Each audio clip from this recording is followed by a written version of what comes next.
بسم اللہ الرحمن الرحیم۔ السلام علیکم ناظرین، آپ یوٹیوب چینل دیکھ رہے ہیں، میں عمران خان ہوں۔ ناظرین، عمران خان صاحب کو جیل میں 1000 دن مکمل ہو گئے۔ 1000 دن، اس سے زیادہ لمبی جیلیں کاٹی ہیں پاکستان میں سیاسی قیدیوں نے، لیکن عمران خان کی جیل بہت مختلف ہے اور یہ آدمی بھی بہت مختلف ہے۔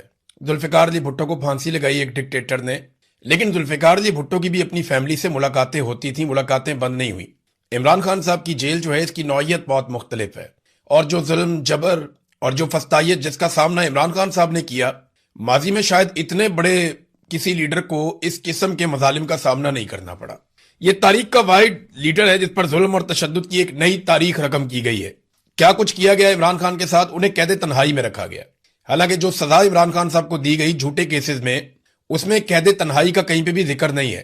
تنہائی میں رکھنا کسی شخص کو خود ایک ٹارچر ہے، اور لگاتار عمران خان صاحب کو اس ٹارچر سے گزارا جا رہا ہے۔ عمران خان صاحب کو سلام کا جواب تک نہیں دیا جاتا، اور یہ شکایت آپ کو یاد ہوگا جب میں آئی ایس آئی کی قید سے آیا تھا، تب میں نے یہ شکایت کی تھی کہ وہاں پہ کوئی سلام کا جواب بھی نہیں دیتا، اور اس بات کی بڑی اذیت اور تکلیف ہوتی ہے۔ اب میں محسوس کر سکتا ہوں کہ عمران خان صاحب کتنی شدید اذیت سے اس وقت گزر رہے ہیں۔ عمران خان صاحب کو جیل میں ڈال کے ان کی پارٹی کو توڑ دیا گیا، تہس نہس کر دیا گیا، بندے اٹھا لیے گئے، اغوا کروا دیے گئے، زبردستی پارٹی چھڑوائی گئی، پھر جو لوگ بچے پارٹی کا انتخابی نشان بھی چھین لیا گیا، پھر عمران خان صاحب پر عدت جیسے گھٹیا ترین مقدمات بنائے گئے۔ ان 1000 دنوں میں یہ کچھ ہوا ہے، اور انہی 1000 دنوں میں الیکشن سے صرف ایک ہفتہ پہلے عمران خان صاحب پہ، ان کی اہلیہ پہ، ان کو لمبی لمبی سزائیں سنا دی گئی۔ 30 سال تک سزائیں عمران خان کو اور ان کی اہلیہ کو سنا دی گئی تاکہ وہ الیکشن ہار جائیں۔ نارملی لیڈرز کو جیلوں میں ڈالا جاتا ہے، عمران خان کی اہلیہ کو بھی جعلی مقدمات میں جیل میں ڈال دیا گیا۔ فیملی سے ملاقاتیں بند کروا دی گئیں، وکلا بھی عمران خان صاحب سے دور کر دیے گئے، ان کی ملاقاتیں بھی نہیں ہو رہی۔ عمران خان کی بیوی کو گرفتار کر کے سخت ترین قید میں ڈالا گیا۔ یہ مثالیں ماضی میں نہیں ملتی، میں اس لیے بار بار آپ کو کہہ رہا ہوں۔ عمران خان کے خلاف آئی ایس پی آر کے ڈی جی تک نے خود پریس کانفرنسز کی۔ عمران خان کے ساتھ وہ کچھ کیا گیا کہ ان کی ایک آنکھ کی بینائی بھی جاتی رہی۔ ابھی جو عمران خان صاحب کو ایک غیر سیاسی وکیل مل کر آئے، انہوں نے بتایا کہ عمران خان صاحب انہیں پہچان نہیں پا رہے تھے، اس آنکھ سے دیکھ نہیں پاتے۔ 85% بتایا جاتا ہے کہ ان کی آنکھ ضائع ہو چکی ہے، اور ڈاکٹرز کہہ رہے ہیں کہ وہ اب ٹھیک نہیں ہو سکتی۔ ڈاکٹروں نے مایوسی کا اظہار کیا ہے۔ عمران خان کے اپنے ڈاکٹروں تک کو رسائی نہیں دی جا رہی، ان کی میڈیکل رپورٹس، ان کی اپنی فیملی کو یا ان کے فیملی کے ڈاکٹرز کو میڈیکل رپورٹس نہیں دی جا رہی۔ بس ایک گول مول پیپر جاری کر دیا جاتا ہے اسپتال کی جانب سے کہ عمران خان صاحب آئے تھے، ان کا جناب علاج کیا گیا ہے۔